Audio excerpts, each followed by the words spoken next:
Okay, everybody. I know there's probably a few people trickling in, but we may as well get started. My name is James Stone, and I'm Chair of Film and Digital Arts at UNM. And tonight we welcome a distinguished guest, and I'm going to tell you all about him in a moment or two. But first of all, I want to thank Hank Rogerson, who has allowed us to do this as part of his class and his producing class. And as Harvey is a producer, I thought that was only fitting. And I want to thank Deandra Grill, our program manager, for putting this together so beautifully. So what we're doing tonight is inaugurating something called the Mentor Series. And our students are always talking about how they want to meet people and talk to people who are in the industry or have worked in the industry. And so that's our goal. We want to bring you together with as many mentor figures as possible. And tonight, we begin this series. It's a series that is celebrating 30 years of programmatic film teaching at UNM. We became a program in 1989, so just over 30 years ago. We've been a program, and we're celebrating that too. So let me tell you a little about our guest this evening. Harvey Kahn is a multiple Emmy-winning veteran film and television producer. He started his career as an independent creative producer before founding Front Street Pictures in Vancouver in 2004. A full-service production company, Front Street produced over 200 movies and feature films, as well as more than 100 episodes of scripted series under Harvey's tenure. He sold the company in 2018. Harvey has worked with most of the major studios and numerous TV networks and streaming services. Most recently, he produced the Netflix original film Dangerous Lies, starring Camila Mendes from Riverdale, Jesse T. Usher from The Boys, and Elliot Gould, which premiered at #1 on April 30th, 2020. So the way we're going to work things tonight, folks, after we welcome Harvey, is we're just going to start a chat with, I'm going to moderate the chat, and I'm going to ask Harvey to tell us a bit about, first of all, how he ended up being a producer, and then we're going to work through various subjects. Now, if you have a question, and I'm sure many of you will have questions, let's put them in the chat. And as we go along, we can pick some out if Harvey wants to pick some out, or if I want to pick one out, we'll do that. And of course, we could just go straight through this and do questions and answers at the end if we want to. But do put your questions in the chat whenever they arise. And yes, and if you would please mute your microphones so we can not get any interference, but please have your images on screen as much as possible, because it's always nice to see people when you're talking. So, right, so let's begin. Harvey, let's begin with how you ended up becoming a producer. Why don't we start there? Okay, all right. So I'm going to start at the very beginning, and because I think, as if I was a student, I would want to know kind of what the journey was to get to. I think that would be very, very useful. And in my case, I think I was typical in the sense that you just don't start producing from day one after college, let's say.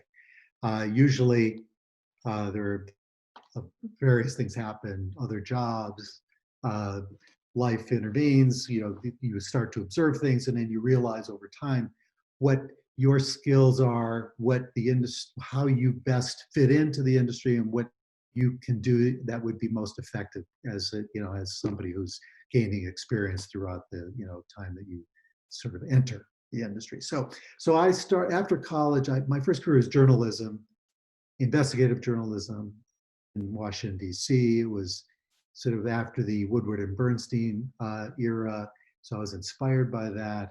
And over the course of the next few years, I realized that I really was more interested in telling stories maybe they're based on fact, or maybe they were just made up based on research or other things. So it's sort of reality based, but not necessarily based on real stories.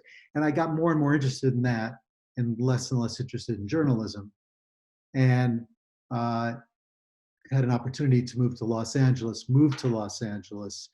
thinking that I was going to pursue acting and writing, because here I was a journalist. I obviously had writing skills. So I thought that I would gravitate toward writing. Well, as I started to go through the things you do when you've started a new career, is I was just trying to learn. I was volunteering. I was doing this and that. And I actually, because of my background in journalism, I actually got an opportunity to work for what became the Disney Channel, which was launched in 1983. That I'm really old, so that was a long time ago. And so I got a job as head of publicity for the Disney Channel at the time when it launched. And I was hired, even though I had no industry experience. The head of the Disney Channel said, I want somebody from outside the industry, because I don't want the person we hired to be our spokesperson, to be somebody identified with their own career, but only identified with us. So I got that job. I was there. I got to see all the people that came in to do programs for the Disney Channel: writers, directors, agents, managers, and of course, producers.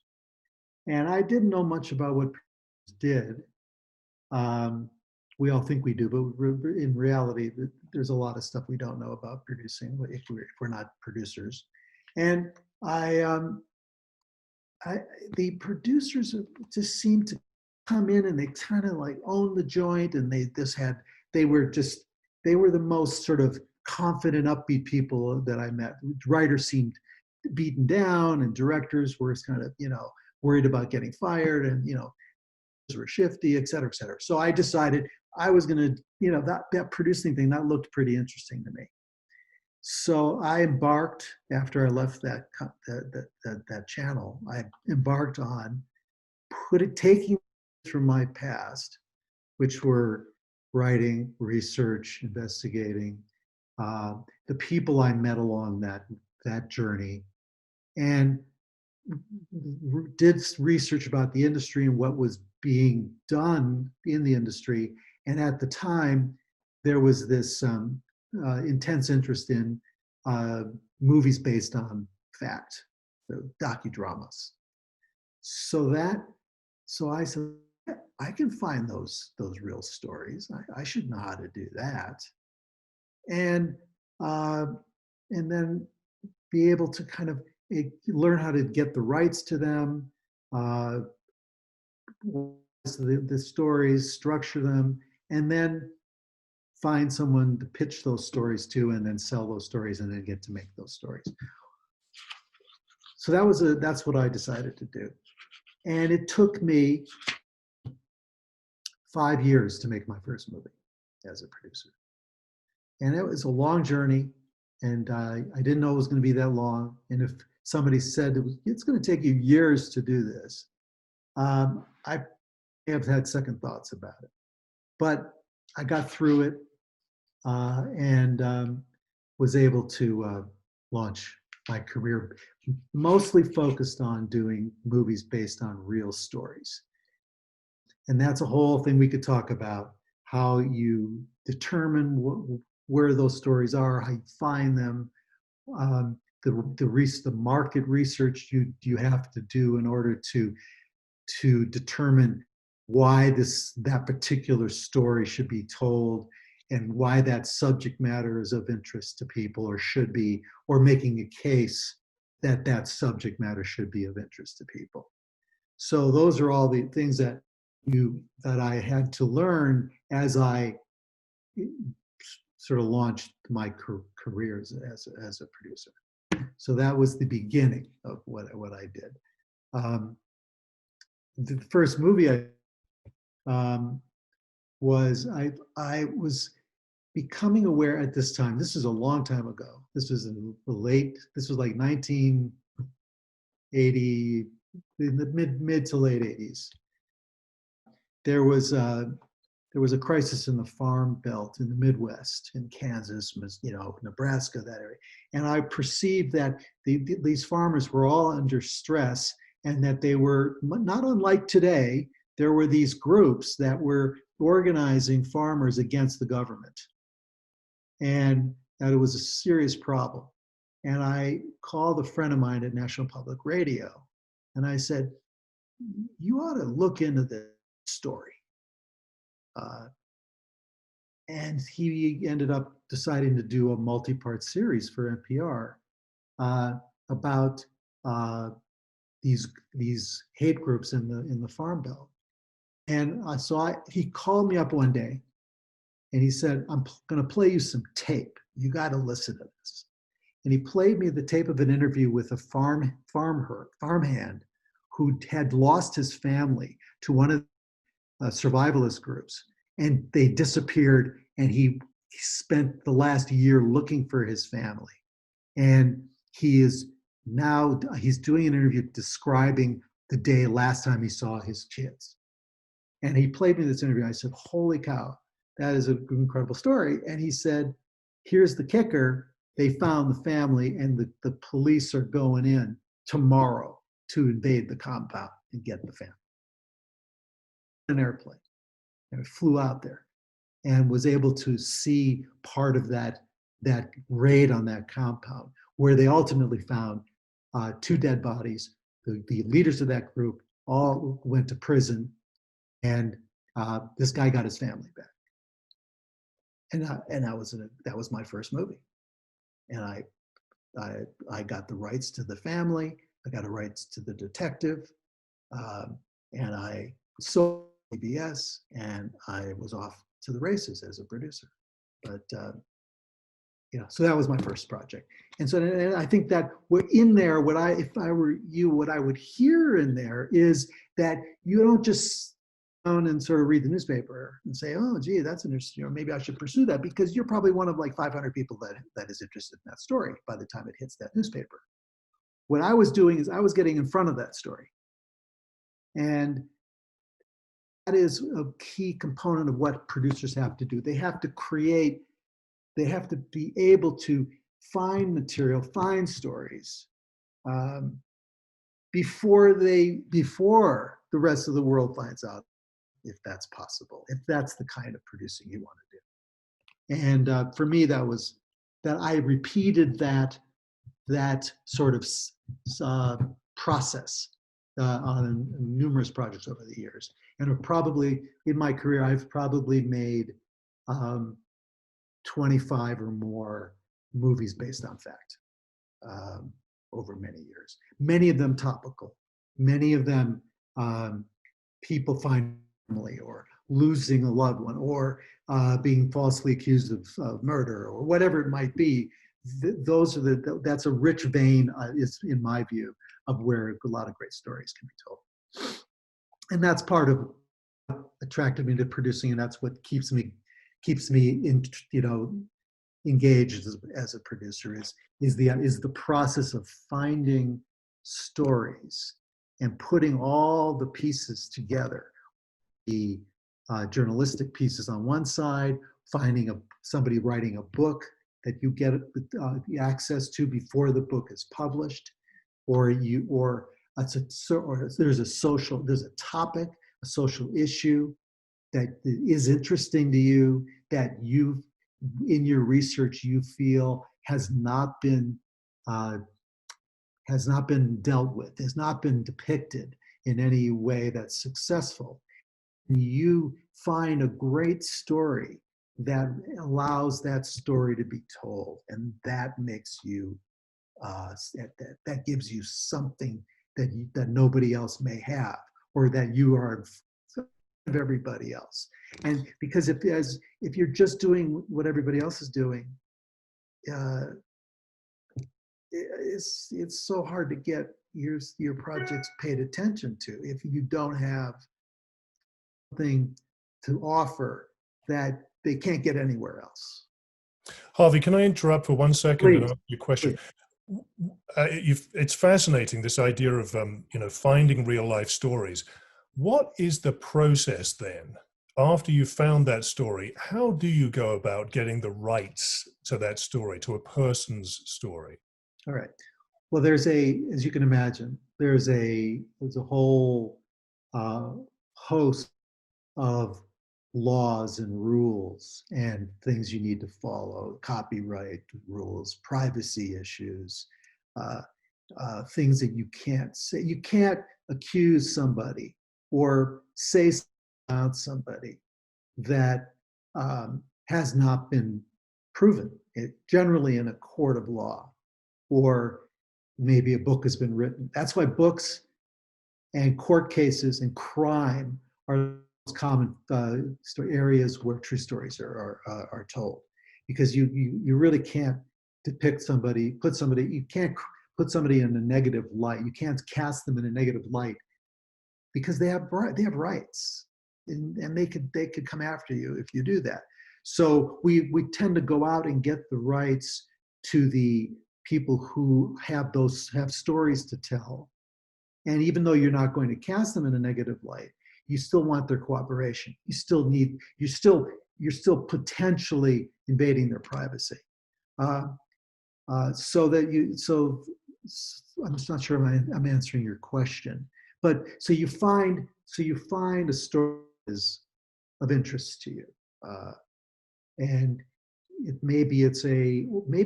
you're aware that someone has been arrested and is going to be charged for some crime. Maybe it's a financial crime, or it's a crime.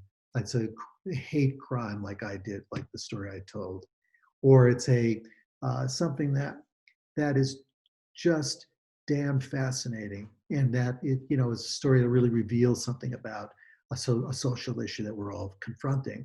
So you find whose story you're going to tell, and then you make sure that you are not in competition with anybody else, so that you are able to kind of start to work on it before you actually secure the rights. Then you would actually, at some point or another, you would secure the rights, and that's usually there are short form sort of versions of a rights agreement, or you may have to get a lawyer and get the long form, depending on how cooperative they are, how interested they are in their story being told. Those things will determine how much time and money you have to spend securing those rights. And then you start to determine whose inspiration you need. Then there may be people who helped your protagonist. You may have to get their permissions as well. And if there's a book, you would probably have to get the right book. And if it's a very popular book, it's going to be pricey. But if you're passionate and the writer believes in you, those things sometimes matter a lot. Who you are, why you want to tell the story you're going to tell, how knowledgeable you are of the subject matter that the story fits into, seeing people that you are the right person to tell that story, and that the story itself other people would benefit from that story being told. So those are some of the ingredients that go into a approach story. Yeah, I think that was a wonderful answer. Thank you very much. I heard a lot in there about money and how much it might cost to get the rights to something. And perhaps that would be a good segue to the next point. How does one finance a production? The financing, of course, is hugely important. Right. Yes. Well, in terms of, when you find a project, there are right now roughly 58 television networks of various forms and types, right? From the ones we all can name off the top of our head, Netflix and Showtime and all these things, to the, you know, the lesser known ones that are still making original programming. So when you find a project that you are interested in, you want to make sure is that it hasn't been done. And to the best of your ability, you want to try to find out if it's being, if someone else might be pursuing this project without revealing your interest in that project or the subject area, which may inspire other people to get involved. But once you can get, you know, obtain some rights, write the story itself, and writing stories and treatments, or whatever you want to call them, is a kind of an essential skill set for a creative producer. That is something you can hire a writer to do it, but you're going to have to, you know, pay them something for that, or you do it yourself. Like I just finished, like 2 hours ago, I just finished a story that I wrote the last few weeks, and I did it myself on my own time. You know, I didn't pay anybody to do it. I did it myself, and then now I will start to figure out, where am I going to take this project? And as I chose that subject, that story, I kept in mind what the marketplace might be for this project. So I'm not just spinning my wheels, but I'm also don't want to chase the market. I would want to if anything, I want to be in front of it. I don't want to necessarily be a copycat. Like Netflix just put this movie about the Chicago 7. People know about this. Just premiered about 3 days ago, and it was Aaron Sorkin's latest project. Aaron Sorkin, of course, is Social Network and a whole bunch of other things. And so now it's going to go out and try to find the next, anti-war era, sort of subject matter, criminal trial to do that. Well, you're too late. That ship sailed probably when he announced he was making that movie. The ship sailed. So you don't want to get behind. You don't want to fall. You don't want to be chasing. It's today's success, because it takes a year, 18 months to get a movie made. By the time you're there are all the other copycats who are already kind of there with you and probably beat you. So you want to tell your own stories you want to be aware of the market. You want to use successes to make a case for your projects. So you often will have to reference a movie or two that are similar to what you're trying to do. But your story itself is hopefully unique. And then you go about trying to find people who might be interested in your story. Now, if you're out, you might look at producers and production entities that have done things that are similar to the story you want to tell, and then you can contact them. And I have a story I think you might be interested in for the following reasons. One, you did this project and and I think my story, based on your interest in that, might be of interest to you, for this. The same would hold true for calling a management company or an agent or a director's office, that you may see there's a pattern of a director who's in the types of subject matter that you're trying to adapt. And they may be accessible. You may be able to get through to their one of their staff people. So there are ways in. It is a business where the stories are, that's what everybody wants. That's what everybody's looking for. So it isn't,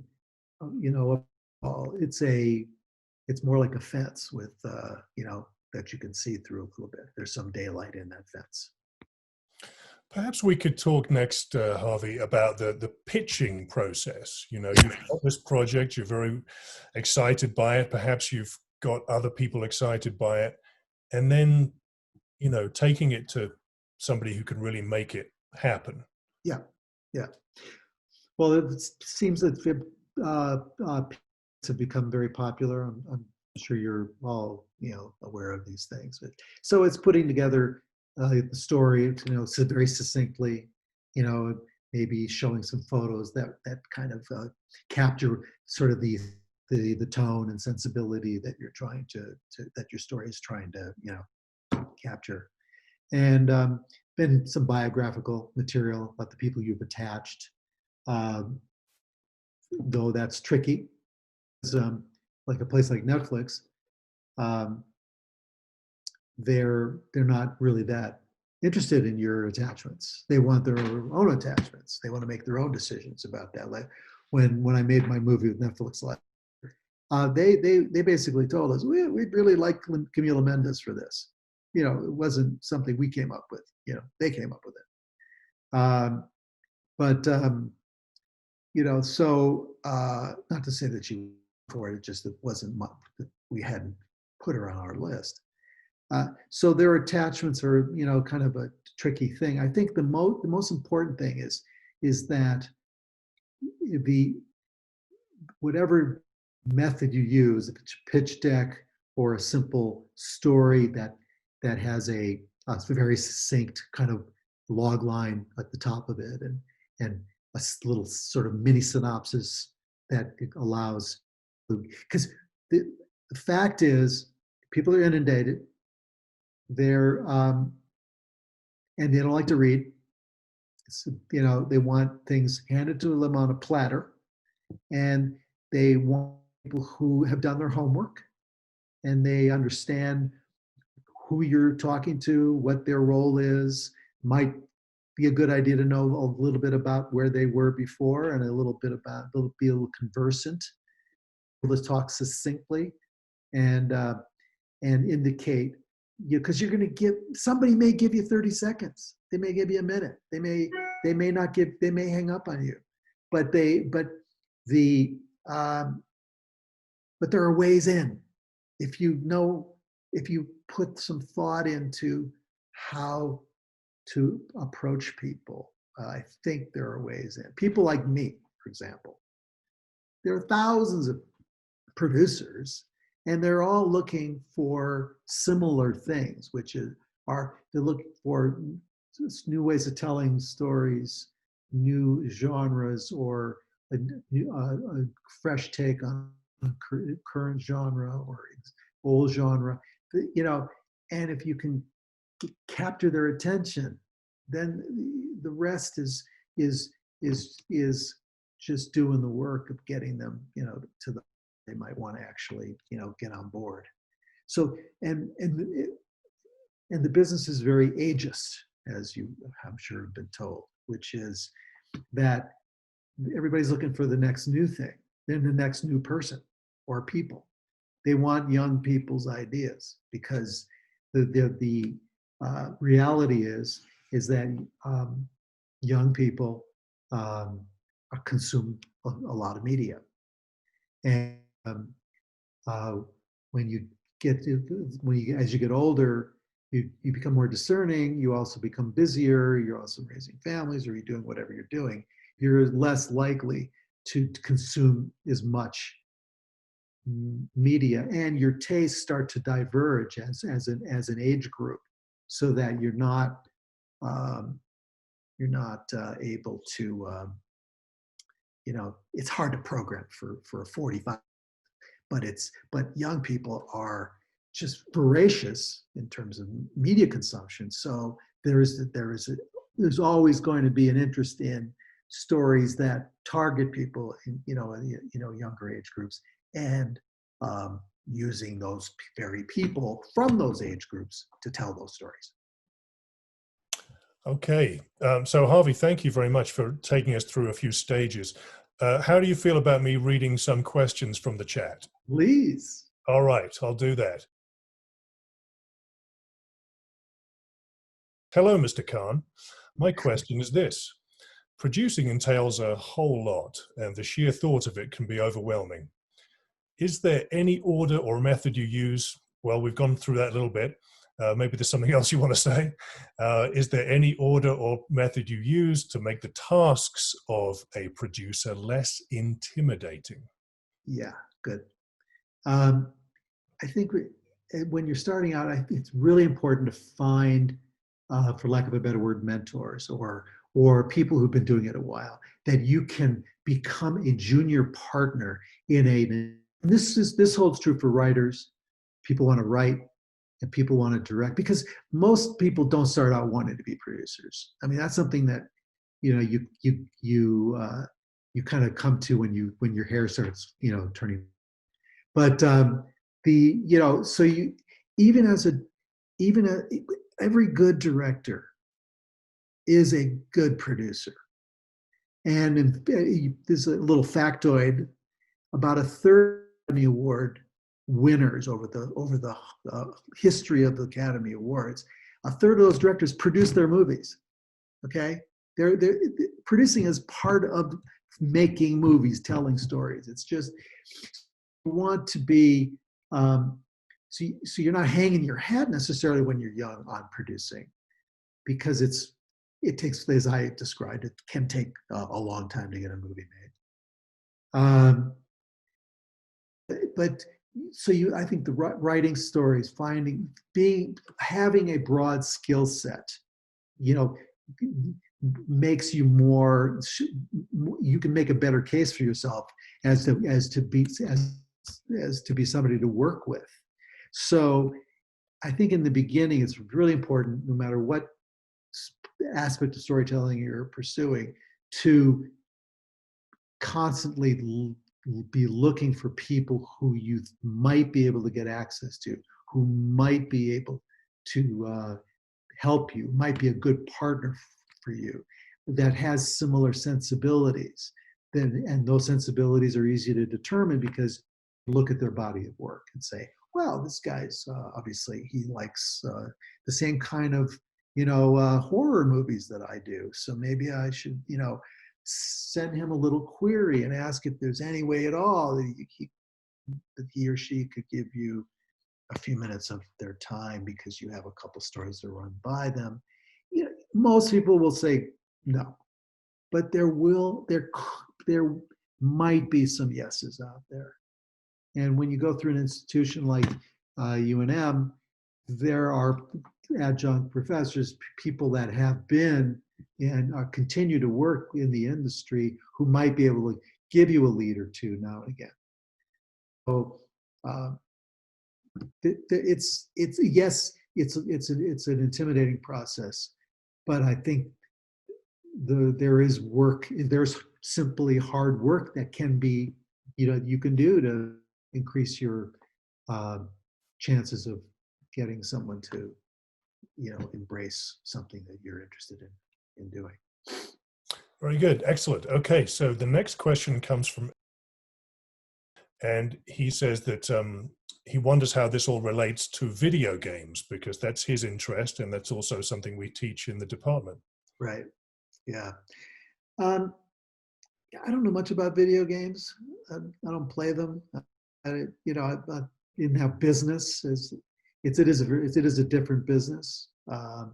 So I'm not really sure I can speak to it.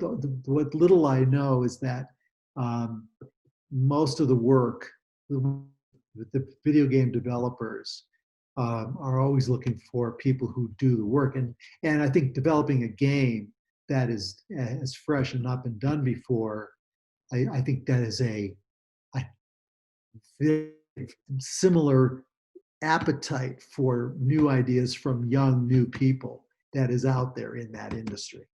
So I think that it's probably even slightly easier to break into that business, just simply because you can develop the game and solve many of the problems that the companies that do that have to solve themselves. And if you go and solve those problems and create a game that is viable, I mean, that makes you that's interesting. The big problem with a lot of this is that you have to keep in mind, you have to protect your IP. You got to protect this. And you call somebody up or have a meeting, if you don't have a way to protect that that idea, they can steal it. And even if you have done some protections or created a nice chain of communications, emails, and shown that this idea came from you and you stole it, and you can use time frame. People lose those court cases all the time because they have money. They can bury you. They can steal those ideas, and it does happen. That's an unfortunate thing. And I've heard stories about that. So I think that's about as much as I can say about the video game business, really. Okay. Well, thank you for diving in there. Here's what have you learned now that you would have wished you knew sooner with filming and producing?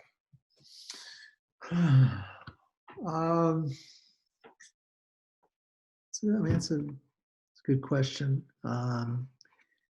I think I would have spent more time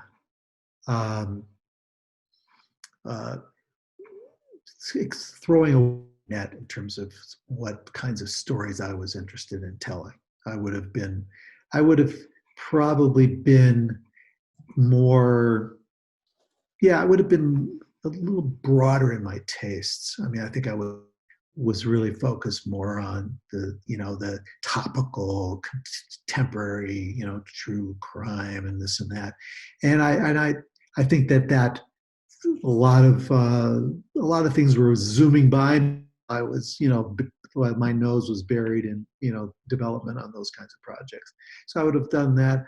I think I would have also been less, I would have been more willing to volunteer, do internship programs, gotten to know people through those ways, those methods, tried to, really talk to as many people as possible in the industry, even if they don't really do what you do or are interested in doing.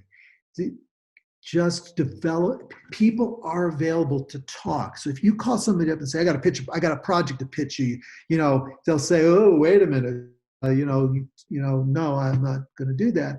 Or you'll say, I want to come in and I want 10 minutes of your time, 5 minutes of your time, just to kind of introduce myself, to ask just questions about who you are and what you've done. I mean, there's two very famous stories about people that did that. One was Judd Apatow, and he did that. He interviewed hundreds of people as he was becoming a comedy writer. And other person who did a lot of that was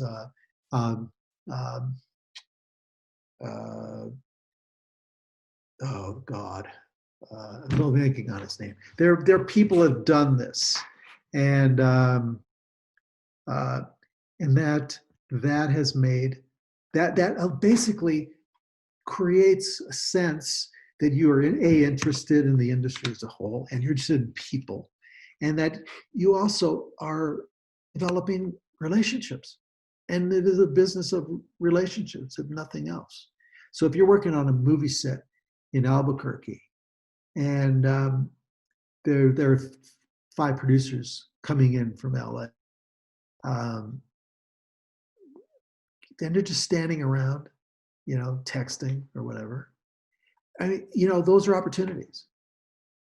And people coming up to me all the time on sets, people, grips and, people in all departments. And they'll just talk to me, ask me questions. There are also a lot of people come up to me and say, "Oh, I want to do what you do. I want you." I go, "Well, you're not me, and you're not gonna be me. You're gonna be you."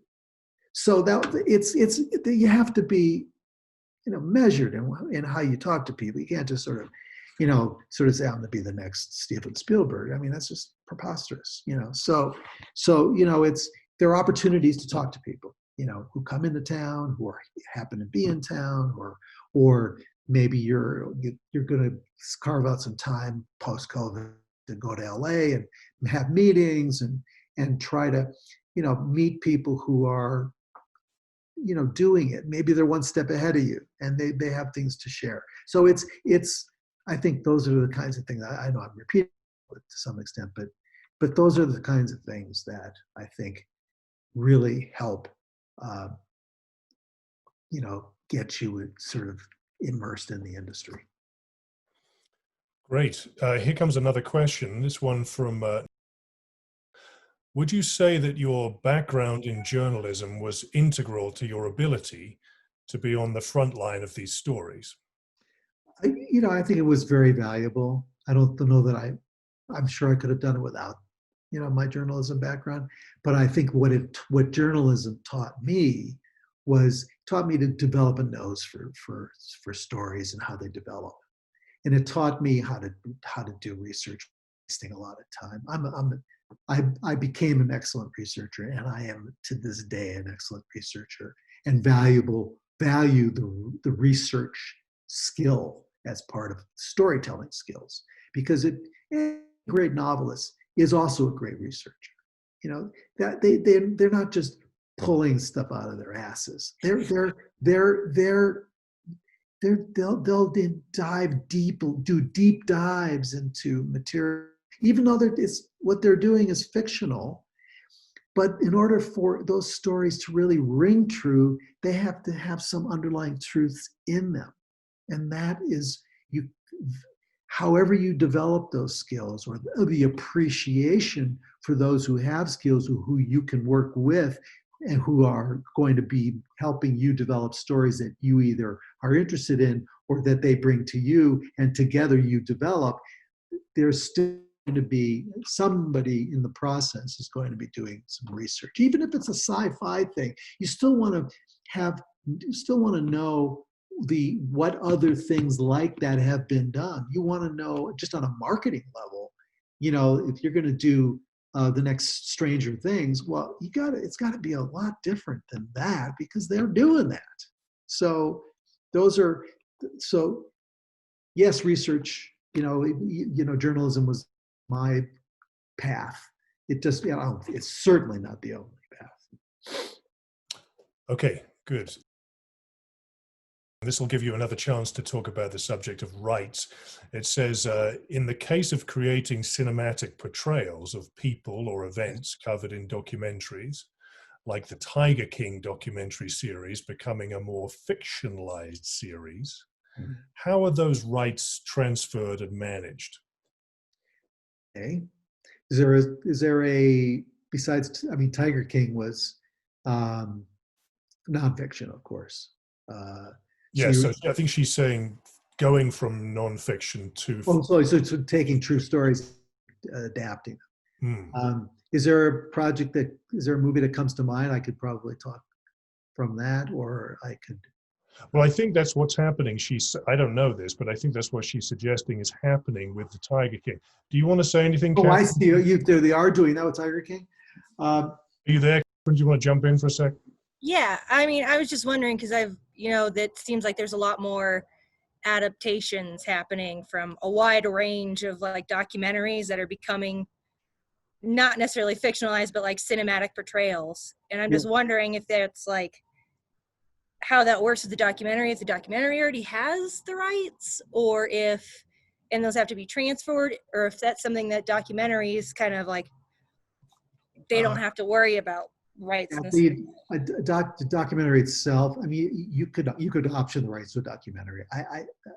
My guess is with Tiger King, they probably some of the people who produced that are also involved in the next project, just for simplicity's sake, because they have the relationships with all those crazy people, right?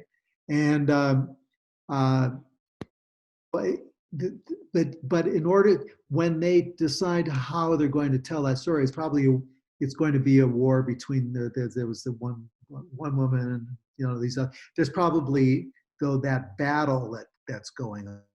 I would think that those people all have agreed to grant their rights to the project. You couldn't, it would be very hard to, but then there was some criminal, I didn't see the whole thing, but there's some criminal side to that project, right? To that story. Somebody got busted or something. So whatever goes into a court case, if there's a trial, there are convictions, and all that record, all the public record, all the court documents, all the statements that are made in open court, is all fair game, and you can use that material without being subject to invasion of privacy charges or rights issues or things of that type. So, and the fact that Tiger King was I don't know how many episodes they did.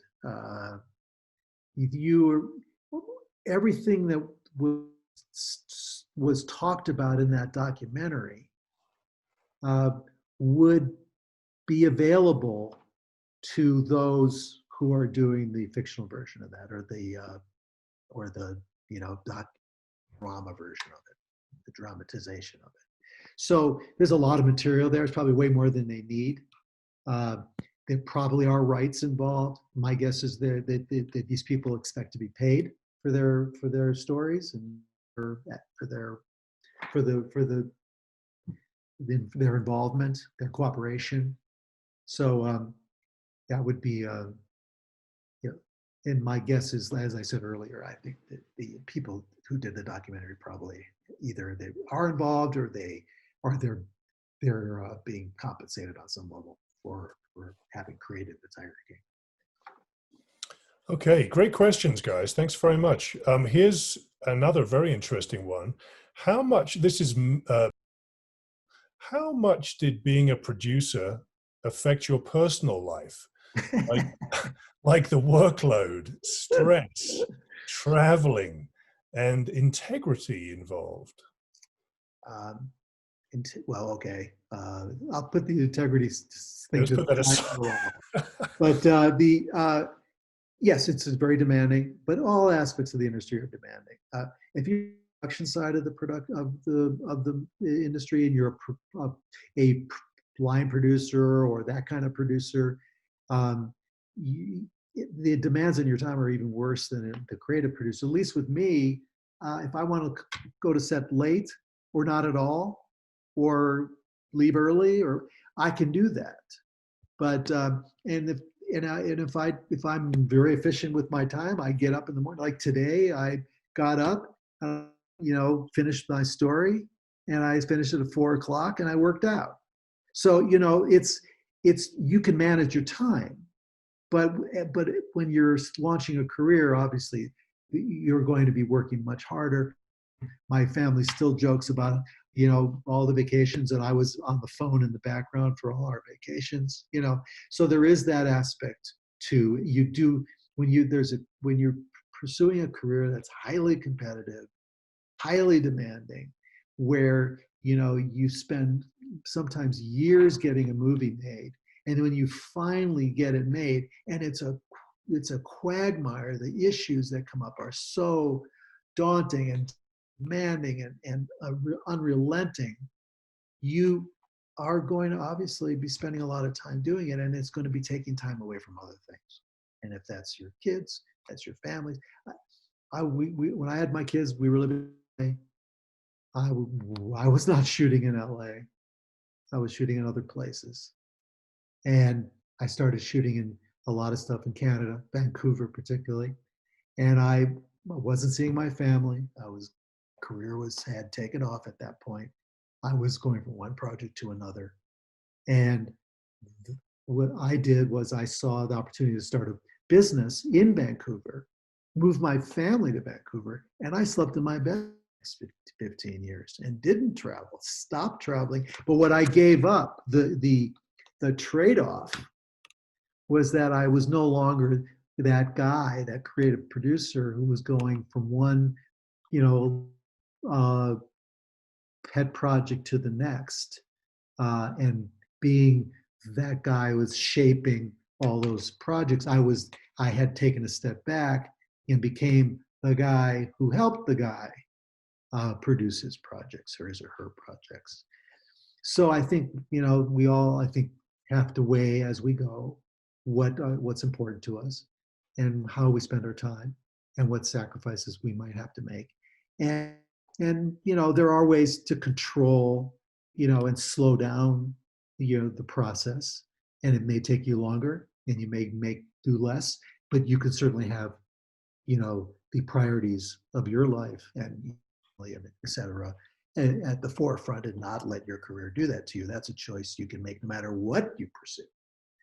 And a lot of people, a lot of writers, they work 9 to 5, or they don't work on weekends and nights. They do their job and they close their office door and they have a life, and that's possible. And that depends on how smart you work and how when you're working, you're trying to figure out what stories to do and what things to focus your time on, and try to be as efficient about it as possible. Okay, here's one from when it comes to producing, is it hard to switch between genres and target audiences? To elaborate, in the beginning, if I only produce documentaries, am I able to switch between entirely different genres, or am I railroaded into doing only documentaries for the rest of my career? That's a great question. Okay, and you're onto something. Yes, people get pigeonholed, and that's what we call it. And so that guy's known for such and such, for documentaries, or he's known for reality shows, or he's known for comedies, or he's known for horror movies, or what have you. And it's like with actors. Somebody will say, well, that actor, he doesn't do comedy. He's not, he doesn't know. Well, but then suddenly he does something funny, and everyone, oh, I guess he's funny. Well, hard for people to see people for something other than what they know them for in the first place. That is a very difficult thing. But what I realized early on is that if you mix it up off the bat, then no one gets the opportunity to pigeonhole you. So you're saying let's say your first project is a horror movie, and you say, but I also have this romantic comedy that I'm also working on, and let people know from the very beginning that you are not a one-trick pony, that you really have a broad of interests. And I think that comes out not just in the choices of projects or types of projects, documentary versus fiction, scripted fiction, but also just in terms of making the part of your conversation when you're getting to know people, is that they get to know a fuller version of you than one that's just single-mindedly focused on one project at any given time, or one project. And then people bring you things. If you have any measure of success, people bring you the same exact project over and over again, and don't bring you the other stuff. So it's hard. It's important for when you start developing those give and take relationships of people bringing you things and you bringing them things, that you mix it up in that way as well. But I think going from documentary to fiction, that is a bigger divide than genres within the the fictional world. That's just a reality. All right, here's one from. You talked about having a mentor to ease the directing process. Did you have your own mentor when growing in the film industry? I had various mentors, I would say. One was a director who actually directed my first movie and became my mentor, and we still work together to this day. And now we're more colleagues than mentor relationship has sort of ended, and we became more colleagues, because I've now hired him as a director. So it started where, I was really sort of learning at his side, to true collaboration. So I've had those kinds of mentors. There were some very well-regarded senior agents in Hollywood. There's one guy, his name was Sam Adams, and he was a very powerful, well-regarded agent. And for some reason, I got involved with one of his clients who said something nice about me. He called me in, and he kind of took me under his wing. And he said, he would yell at me. He yelled at everybody, but he would yell at me. And he would yell at me in a loving sort of, you do those things, and why did you let people talk to you that way, and why don't you have a better spine, and why don't you talk more clearly, and why don't you come in ready to tell me stories in 5 seconds instead of 5 minutes. And he would give me a hard time, and I would walk out of there, and I'd be like, that was like a year of grad school, one meeting with that Sam Adams. So there are people like that, who want helpful, but also see it as a way of helping themselves. And if they have, we're all in it, look, this self-interest is there's no secret about that. But see you're worth the trouble, then you can find all kinds of mentors. There's not going to be one. There are going to be a number of them, and they'll shift around. But finding people who get you and want to help you, and whom you are also wanting to help, I think those kinds of relationships are valuable. Yeah. Okay, here's another good one. Let me see who this is from. Sorry, it's from. In your experience, how have the dynamics of film and TV production evolved and/or changed from the start of your career to today, in part due to the continuous evolution of technology throughout the years? Right. It's interesting. Technology has continued to evolve. My first projects I was editing on, on film. We were standing at, slicing, movies together. To today, of course, which is, everything's all digital, of course. But what's really important is that storytelling has not changed. It's still we're still telling stories with similar structure. You can break out of the 3-act structure or whatever, but in the end of the day, you're still using the tried and true methods of storytelling. Beginning, middle, and end. You still want to resolve your stories at the end. Yes, there are projects that don't do that, but by and large, people want to feel there's some resolution. So the technology, we're still using. Yes, we're not running film through the cameras anymore, but we're still running a camera, a lens. It's still, the actors are still standing on their marks. We're still doing makeup and hair and wardrobe. It's just like before. So I don't feel it's changed that much. I've changed for the better in the sense that I can go to an editing room, and instead of waiting for hours for things to get organized, they can happen in seconds or minutes. So things are easier. Certain things are much easier. And with that technology has pushed things. We have to do more. We have to create more. We have to be. We can't say no. Oh, you can't do that anymore. Now the person will say, well, can't we just green screen it and just do it in post? So so a lot of stuff's kicked to post. So post has become a much bigger part of the process. And if you're not into VFX, the industry is probably not going to be, that interesting to you because everything ends up, going in that direction. But I like to look at it as another tool to tell a story. So yeah, it's just in some ways it's really funny how it hasn't changed that much. All right.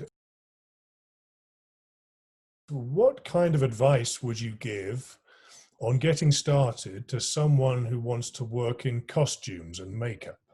Oh, well, if you want to work in crew, then if you can't get hired as a entry level, low level person on a show like In Costume, then volunteer and just work, even just as a shadow, to shadow somebody in costume, just to observe, ask if you can observe for an hour or a half a day, or try to get the production itself to allow you to just come on set and observe generally what's going on, and then watch the on-set, work and try to engage that person.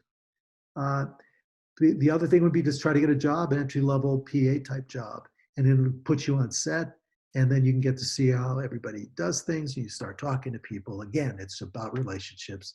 And if you're really interested in costume, make sure you talk to those people.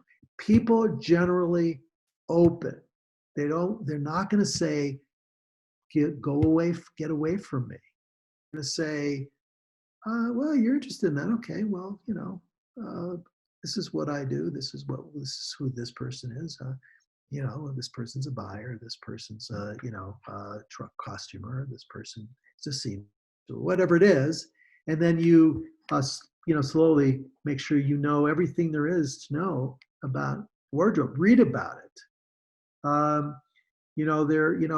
There are interviews with some of the great designers, living and dead, and or when you meet somebody in the industry, ask if they know a costume person who you can talk to, and just to get a sense of what it is they do and why they themselves were interested in it, like you are.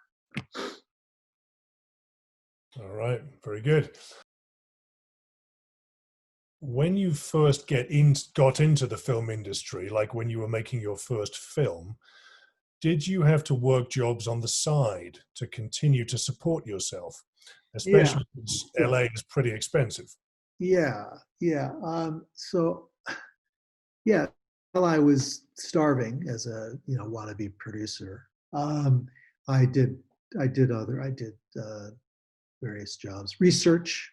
I got jobs in research. I worked for a couple of different law firms doing research. I didn't go back to bartending, but I almost did. Had I started earlier, I probably would have gone back to bartending. I certainly was in my late 20s. I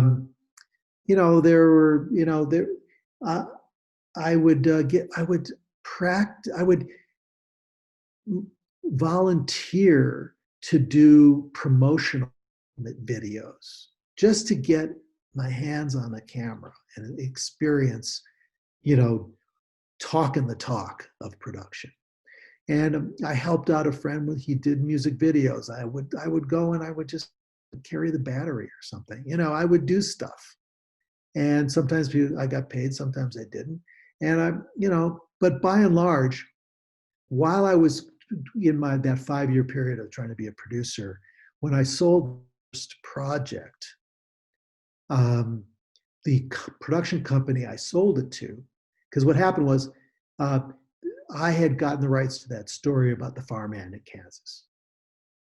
And I was writing the story up, and the NPR story aired on NPR. And a production executive at one of the production companies in LA heard the story, called the journalist friend of mine, and he directed him to me. So this guy called me on my very first story where I hadn't even pitched it yet. I went in, sold it to them, and they told me, wow, you're really good at this. We want you to, if you sell one more, we'll bring you under contract as a producer. So I sold another project to them, and my lawyer who I went to high school with, by the way, my lawyer said to me, why do you think they're going to do that? They're not going to do that. Well, you got to get that in writing. I said, well, I'm just going to take a chance, you know. And I sold the second project, and they made the deal with me, and I got paid. I got paid for the next 3 years. And to be a producer without producing credits, getting a producer, not a lot of money, but enough to kind of basically, you know, kind of sort of eke out a living, I guess. It was, I ran up a lot of credit card debt. I borrowed money from people. I figured it out at one point. It probably cost me in those days, this is the late 80s, early 90s, probably cost me about $200,000 to launch my producing career. And I didn't pay off those debts 100% until about 10 years ago. And I'm 105. So you can just figure out the math. But, you know, you got to be willing to, you know, if you have a thing you can do that is not, that is flexible, a job that you can do, that's always very good to have. Because you can go, even after you produce movies, once you get a movie made, doesn't mean you're going to do the next one 6 months later. You might be 2 years or more. So, and that's true as a director, it's true as a writer. So there are all these different, you know, the industry isn't as reliable as we'd all like it to be. So keeping all ways of making a living in mind. I wish I hadn't had to use the credit card thing. That was kind of awful, and I had that hanging over my head for too long. But eventually, it, you know, kind of worked out. You know, it wasn't easy. Okay. How do you keep your personal emotions out of your film life so it doesn't influence a film in a way that would catch negative attention?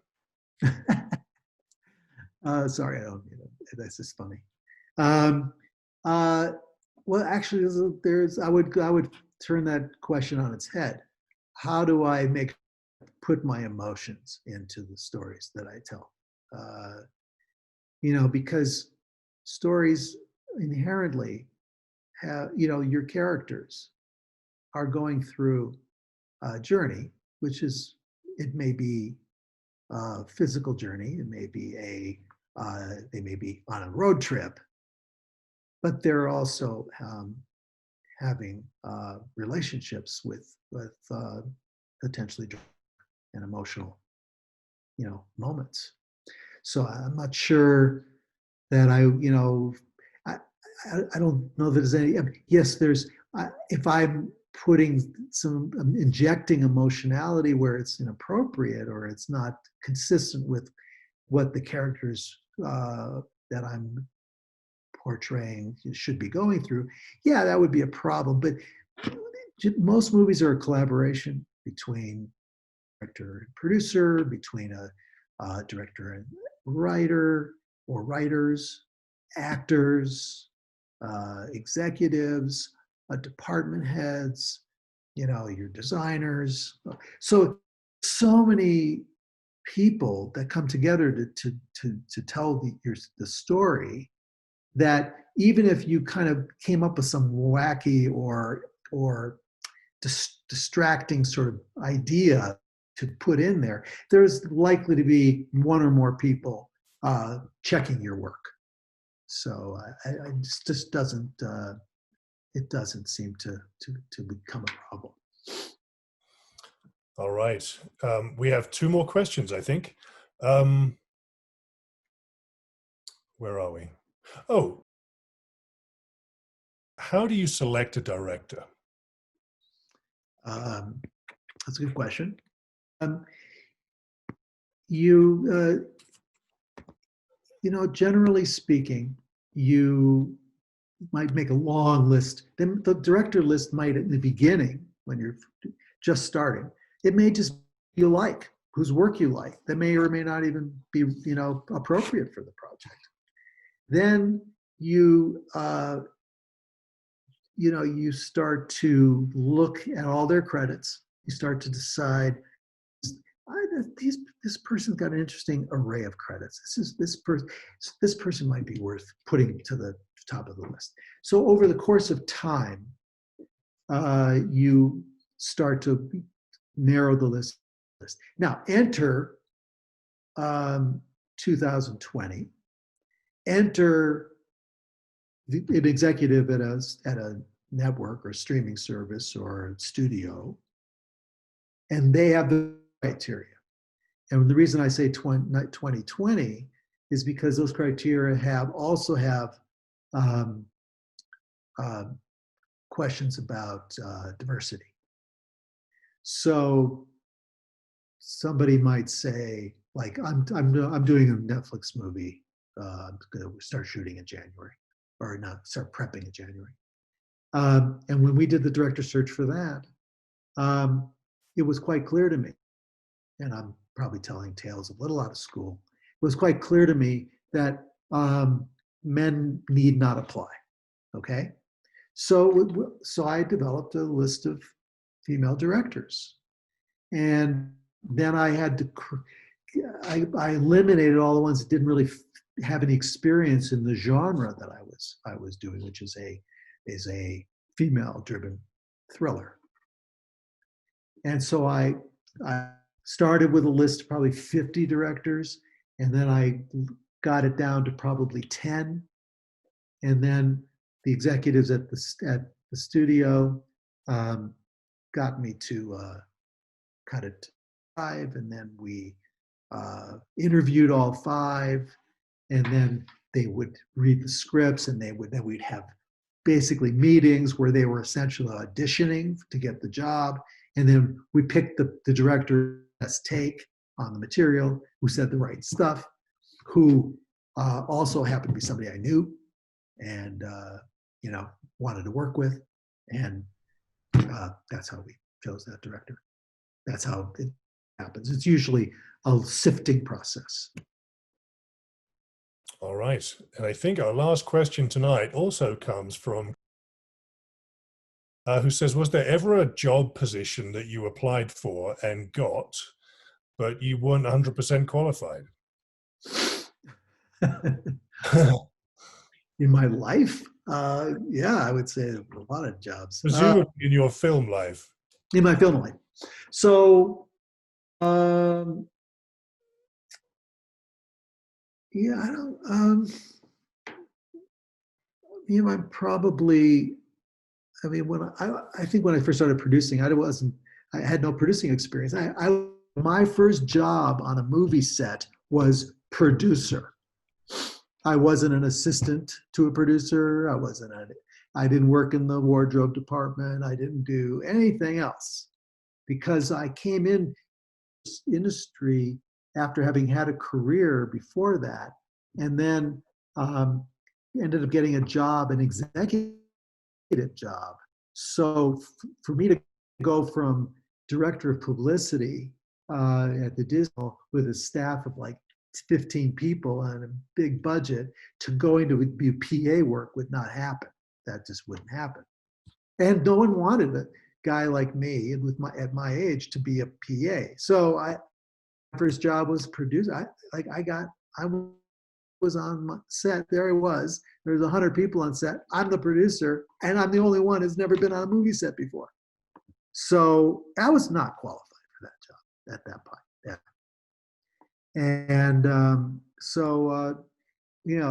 my favorite story is we were shooting in a bar, and there was this TV set sitting on the floor in the way that somebody had left there. So I went at the TV, and I carried the TV. The entire room, everyone stopped what they were doing and watched me carry this TV across the room. So I put the TV down, and I looked around. The entire place was just stopped, silent. And then the director said, "There you go, ladies and gentlemen. There's a producer doing a job." So it was very embarrassing, obviously. And, you know, and I didn't know better. You know, A, I wasn't supposed to carry that TV. B, no, people like me don't do that. So, you know, I learned quickly. You know, sometimes you get in over your head, and then you just learn on the job, and that's the best way to learn. You know. Well, that I think brings us to the end of the questions in the chat. So fantastic, Harvey. That was a fascinating evening, and I can't thank you enough. Good. It's been wonderful. It's fun for me. One of my favorite subjects is me, so this is great. Well, I know everybody really got a kick out of it, and I'm sure we're all inspired. So thank you so much. Of course, we'd love to give you a round of applause. Can you see our applause, maybe? I do. I see 3 or 4. Okay, good. I can see quite a few more than 3 or 4. Well done. I only have this one little row. Oh, okay. Well, I know there's a lot of people very, very happy out there. Thank you. And I'm happy if people want to reach out and ask me questions. I'm happy if you wanted to provide email address to do that. Okay, well, that's wonderful to hear. Okay, well, Harvey Kahn, everybody, thank you so much. Thank you. It was nice meeting you all, seeing you all, and good luck with everything. And look forward to doing it again. Great, wonderful. We'll be in touch, of course. All right. Thank you. Thank All right, you everybody. so much. Goodbye.